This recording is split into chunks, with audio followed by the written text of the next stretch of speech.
what does it mean to be a professional? We hear that word used quite a bit in today's world, and it would seem that there are a number of people and organizations that are very quick to claim that status. Well, it seems there is a standard or a set of generally accepted guidelines that can be used to make the determination whether a person or a group of people measures up to the claim. The test they are held to looks like this. First, specific standards and a code of ethics and conduct that exists that governs the actions of the members of the profession. Number two, a body of knowledge exists including professional journals as well as a historical perspective that acts as a guide for the new members of the profession. Three, a recognized association exists that provides a forum for the continuing discussion and the development of the profession. Four, a certification program exists that ensures that members of the profession are competent to practice in the field. And finally, five, an educational discipline exists that prepares students in the specific functions and philosophies of the profession. The security business is well on its way to becoming a profession. All of these criteria are met in one way or another across the country today. We have professional codes and standards. Our body of knowledge is huge and getting bigger all the time. And there are a number of recognized associations that provide forums and training opportunities. There are certification programs through the American Society for Industrial Security, as is, the International Foundation for Protection Officers, the IFPO, and a number of lesser-known associations as well.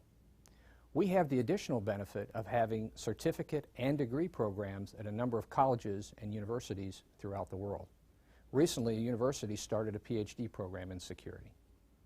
There's more that needs to be done, however, but we can be proud of the progress towards professional status that we've made. As we look to the future, we must be mindful of the pitfalls and dangers that success as a profession will bring.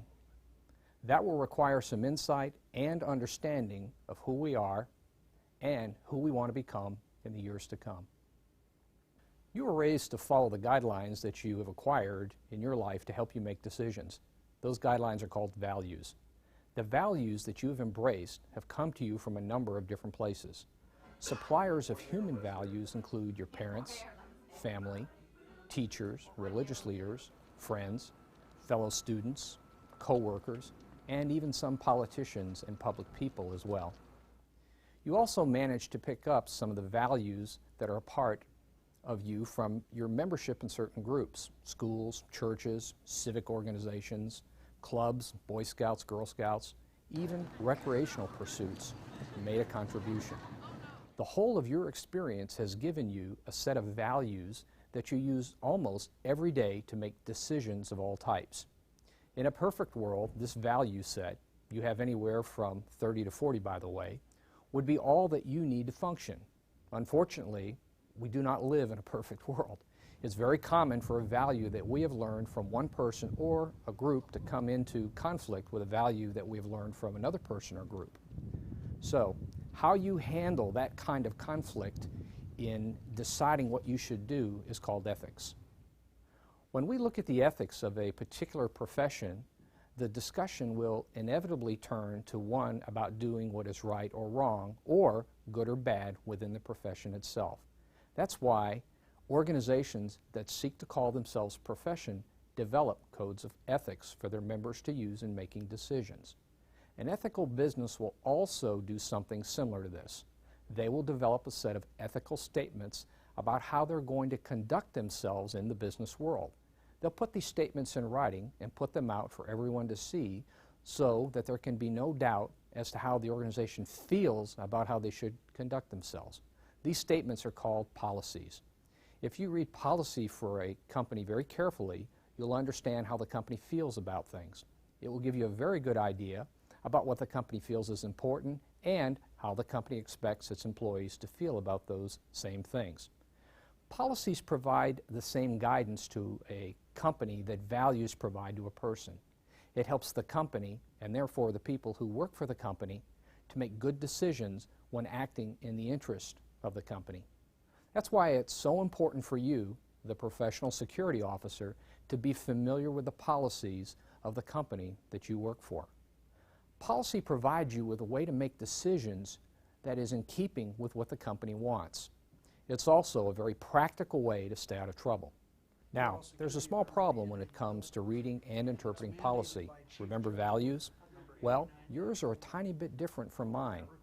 Everyone has a value system that is slightly different from anyone else that they might talk to. That results in a situation where your interpretation of a policy might not be exactly like mine. Once again, there's a place to go to get clarification and to make sure that all of the members of the company are looking at policy in the same way. That place is called the procedure manual. Policy tells us how the company or the organization feels about a particular subject, and procedures tell us how the company expects us to do things in order to stay within the policy limits. Stated another way, policy tells us why we do something, and a procedure tells us how. Oftentimes, you'll hear people in the business world talk about policy and procedure as if it was one word. Nothing could be further from the truth. The way that you make all of this work is very simple. In your day-to-day operation as a security officer, you should concentrate on making sure that you abide by the procedures. If you're not clear about why the company wants you to do something in a certain way, read the policy. Procedures, in their most simple form, are called rules. If you're going to seek employment in a field that will require you to apply the rules to other people, then it stands to reason that you should be willing to serve as an example of what it means to play by the rules.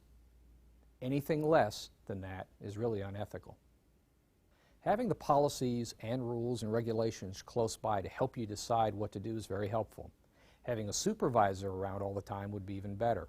You could run things past the boss before you ever decide to do anything. That, of course, is a million miles away from reality. The fact of the matter is simply this.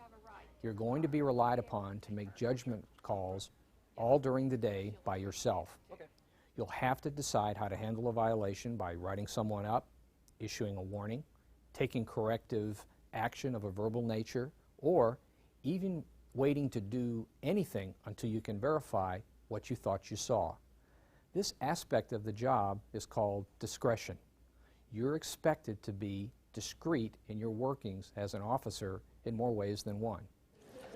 Discretion happens because not all situations are exactly alike. Situations or circumstances can change the way we decide to handle a problem or a complaint. Resources might influence how we proceed in following through with a plan. Directions may change when the boss decides that we need to take a different tactic or course of action. All of these are discretionary decisions. Why is discretion so much a part of what we do? Well, there are three basic reasons for this. First, actual supervision of security officers is sometimes sporadic. Most of what you do on your own. The supervisor may or may not be available to assist and is usually never right there looking over your shoulder when you do something. Second, administrative review is problematic in nature. In other words, most of what we do is accepted as what it is unless and until someone somewhere makes a complaint. Then we have to deal with the fact that the complaint may or may not be valid. When you're in the business of rules compliance, you're going to generate complaints from some factions no matter what you do. Third, judicial review only happens when something really goes wrong, and by then it's too late. The damage has been done. So, what kinds of things contribute to our discretionary decision-making process? Well, there are two major areas of influence: the environment and the situation. The working environment where you are assigned has quite a bit to do with what actions you'll ultimately decide to take as an officer. A list of the factors that define your working environment looks something like this. First, the community work culture. Some environments tolerate eccentric behavior and some don't. A college campus, for example, is a much different environment than a highly regulated manufacturing location. Some places are populated by more liberal views about day-to-day operations, and some are more conservative in their outlook. No one place is the same as another, even within the same organization. It depends on the shared culture of that particular location. Second, the shared community beliefs and values. You're likely to be sensitive to the same values as the people you live with and are around. The diversity of your community will play a role here too. Urban areas, for instance, have a tendency to be more tolerant of differences in human behavior than rural areas. Third, policies, practices, and customs of the department. You'll probably try to do the things the way the department wants them done officially and unofficially. Everyone wants to be a part of a group that wants to do what they need to do to fit in. Fourth, peer pressure. This will impact your decision making in two ways. Direct pressure to do things a certain way will be applied by fellow officers. They will either approve or disapprove of what you do, and they will tell you so directly. Indirect pressure will come from those senior and respected security officers who will be responsible for orienting you to the job and training you. It's natural to want to please your instructors. Fifth, perceptions of alternatives. Sometimes you're forced by the lack of choices to do the only thing that you can do. Lots of alternatives make for lots of options. A lack of alternatives impacts how you decide to handle something. Sixth, experience. Time on the job and experience at handling a wide variety of situations in the real world of work will give you more choices than someone without the same experience. Let's talk for a few moments about situational influences. First, demeanor. What's the attitude and appearance of the person you're dealing with? Nice to meet you. Were they confrontational, surly, abusive, and demanding? Or were they pleasant, patient, and respectful in their approach to you? Like it or not, sometimes this influences how we as officers respond. Second, age. There's a tendency to be more tolerant of older people and less understanding of younger people in our culture. You might, for instance, call a garage for a 20-year-old guy with a flat tire, while you might get out in the rain and change the tire for an older woman who reminded you of your grandmother. Third, manner of confrontation. Was this a situation that you had time to prepare for, or was it something that was a surprise? Did someone tell you about it, or did you find the situation yourself? Are you working alone, or is backup close at hand? Are you working under some time constraints, or do you have time to deal with the problem? What kind of physical and mental shape are you in at the time? All of these factors play a part in your decision to do what you do. It's all a matter of good judgment. Your ability to exercise good discretionary decision making is also what you're going to use to build your reputation. Use your policies, use the rules and regulations, and use common sense. Others will judge you on your ability to do these things, and the ability to do them well is what separates a good officer from a great one. Let's talk for a moment about code of ethics. A profession, if it is to call itself that, has to have a code of ethics. Think of them as value statements for those who want to claim membership in the profession. The IFPO has developed a code of ethics for protection officers that's very concise and goes directly to the point. As you see each statement and hear what it says, think of the value that is being employed. It begins with, as a protection officer, I will respond to my employer's professional needs. Number 2, exhibit exemplary conduct. Number 3, protect confidential information. Number 4, maintain a safe and secure workplace. Number 5, dress to create professionalism. Number 6, enforce all lawful rules and regulations. Number 7, encourage liaison with public officers. Number 8, develop good rapport within the profession. Number 9, strive to attain professional competence. And 10, encourage high standards of officer ethics. The statements are simple and straightforward and carry with them a tremendous amount of responsibility and weight. Let's turn our attention now and talk about why unethical behavior can sometimes happen. With all the good code and guideline information that we have at our disposal, it would seem difficult to make an unethical call.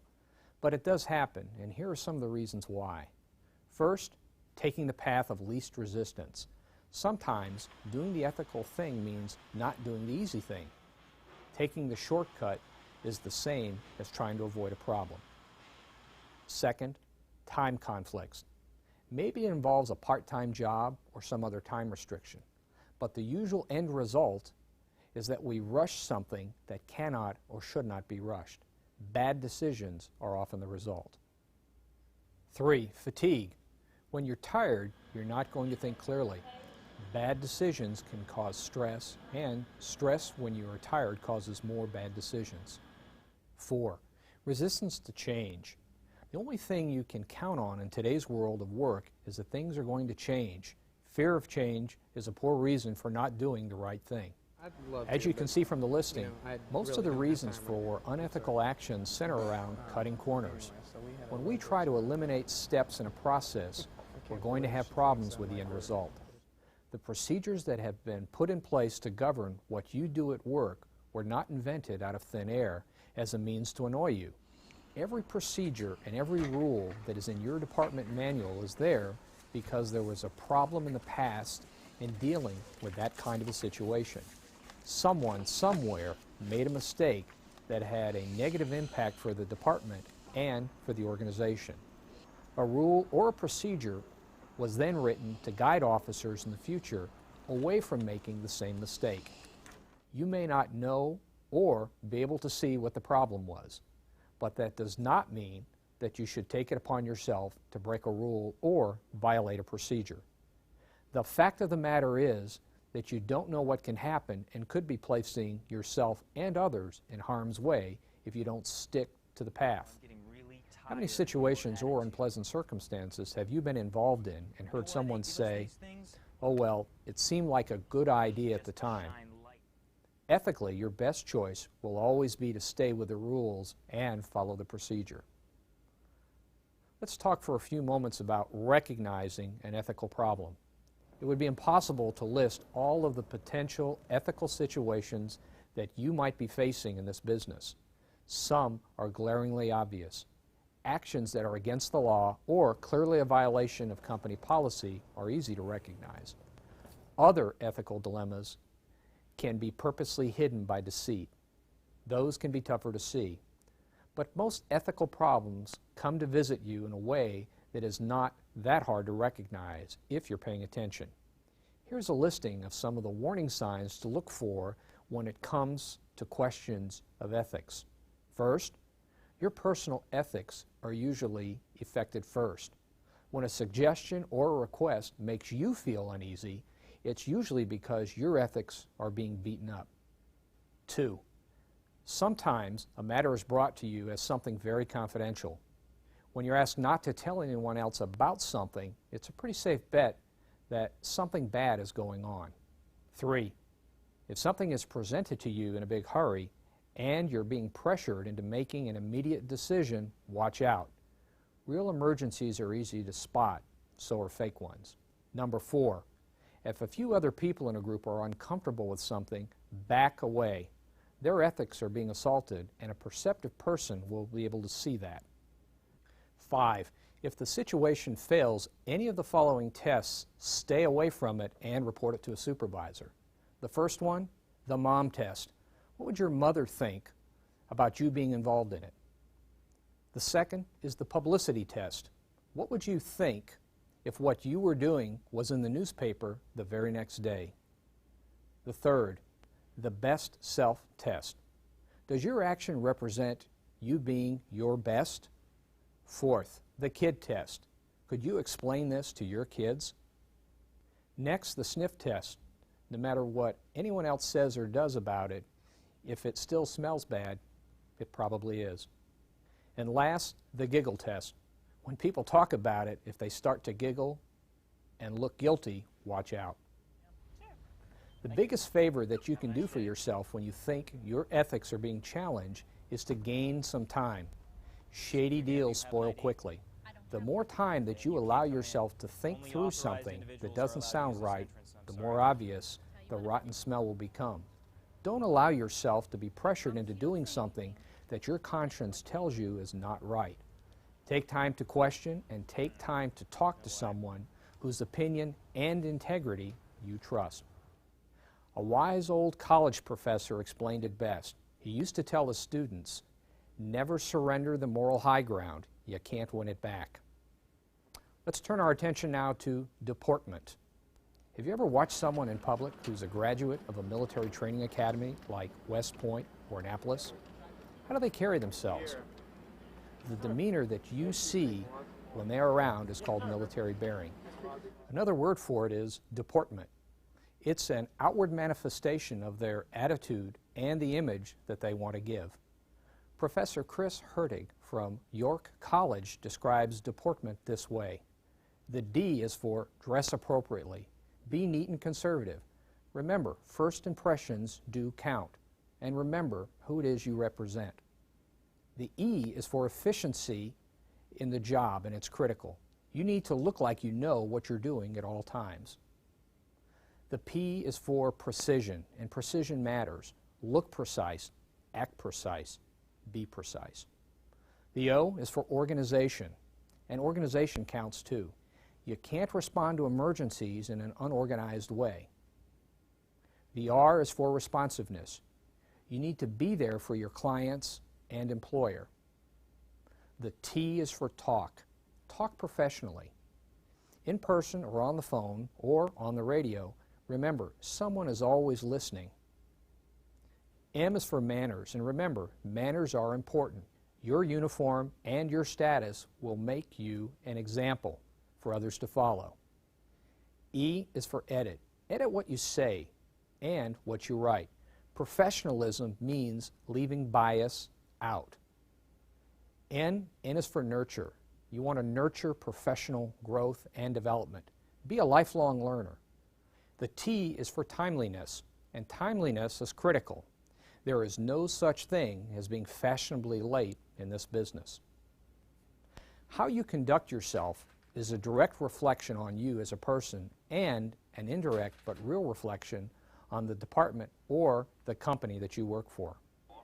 People will make up their minds about the entire organization based on one contact with an employee of an organization. What kind of ambassador do you need to be? Pride in yourself will translate into pride for the security profession as a whole. That is what deportment is all about. Being and acting in a proud but respectful manner. Let's talk about conduct for a few moments. As a security officer, you are an authority figure. As an authority figure, what you say and what you do is going to be watched by other people. They're going to take their lead from you. The way you act must be acceptable, since that is the way they're going to act too. When you stop and think about it for a minute, that can be a pretty heavy responsibility. Nevertheless, that's the reality of the situation. That's why it's so important to conduct yourself in a way that's going to reflect positively on you and on the department. You're also setting the standard for other officers when it comes to the expectations of the people that we serve. Standards are what we need to talk about for a while. The security industry has set some very high standards for itself in the years to come. Some of these standards deal directly with the conduct that is expected from a professional security officer. Here's the list. Look at it with this thought in mind. When you fail to maintain a standard, you automatically set a new one, and it's a lower one. There are 6 standards of security officer conduct. The first is courtesy. Security officers must be habitually courteous. You must be attentive to those who seek your assistance, those who are reporting a situation, and to those who are making a complaint. There is no standard for people to use when dealing with you, but there is one for you to use when dealing with them. You must be courteous at all times, even when enforcing a rule or regulation. The second is responsibility. Security officers must be punctual, prompt, and expeditious in the discharge of their duties. People are counting on you. Responsibility means being ready and willing to take charge in an emergency. It also means being willing and able to go out of your way to assist someone in need. There's no such thing as a non-involved security professional. Number 3 is due process. Security officers must conduct themselves in a just and objective manner. All people deserve to be treated with respect and have the right to expect a reasonable response. As the group of people charged with the responsibility of applying the rules to others, we must accept the responsibility of living by those same rules. 4 is cooperation. Security officers must exhibit a spirit of cooperation with all people and must not allow personal feelings to interfere with the job. Umpires don't care who wins the game. They care that the game is played fairly. 5 is personal integrity. Security officers should conduct their personal and business life in an exemplary fashion. You should be above reproach in terms of stability, fidelity, and morality. As an authority figure, you will be watched by others off the job too. You may not like the idea, but that does not change the reality of the situation. Your neighbors and friends all know what your profession is. You're setting the standard for everyone else in the business every day. 6 is attitude. Security officers must have a cheerful and positive approach to their work. When all is said and done, the only thing in your life that you have absolute and total control over is your attitude. The goodness or badness of it is yours to decide and yours alone. What kind of person do you like to be around? What kind of person do others think you are to be around? In life, attitude is everything. A good one will take you anywhere you want to go. A bad one will keep you in one spot forever. Ethics, deportment, and professional conduct. When you roll them all together and mix in a small amount of common sense and a big handful of understanding, you have the basic ingredients needed to produce a world-class security officer. Remember, never surrender the moral high ground. You can't win it back. Thank you for watching. I'm Bill Jackson, and I'll see you next time.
Hello and welcome to the PSTN Basic Security Officer Training Series. I'm Bill Jackson. You know, the fictional detective Joe Friday has been trying to tell us the formula for a successful investigation for years. The facts, ma'am, only the facts. All too often, the importance of a thorough investigation is overlooked in the excitement and the response that happens after an incident. It is only later, when we sit down to try and sort the whole mess out, that we discover that some vital piece of information is missing. By then, it's often too late to go back to the scene and try to put it all back together. The evidence and the witnesses are gone. Your role as a security professional includes this all-important investigative function. With the information gathered at the scene and through the subsequent interview of witnesses, we can put together a plan. It is a plan that not only deals with the immediate problem of determining what happened, but also allows us to formulate the tactics needed to keep this kind of thing from happening again. The intelligence information is often more important than the causal information.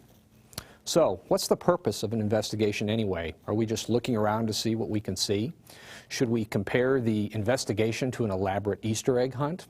What are we supposed to be doing in the final analysis? Well, one of the best explanations for our mission in an investigation can be found in the words of the Association of Trial Lawyers of America. They recommend the following practices for all investigations. First, a logical sequence must be followed.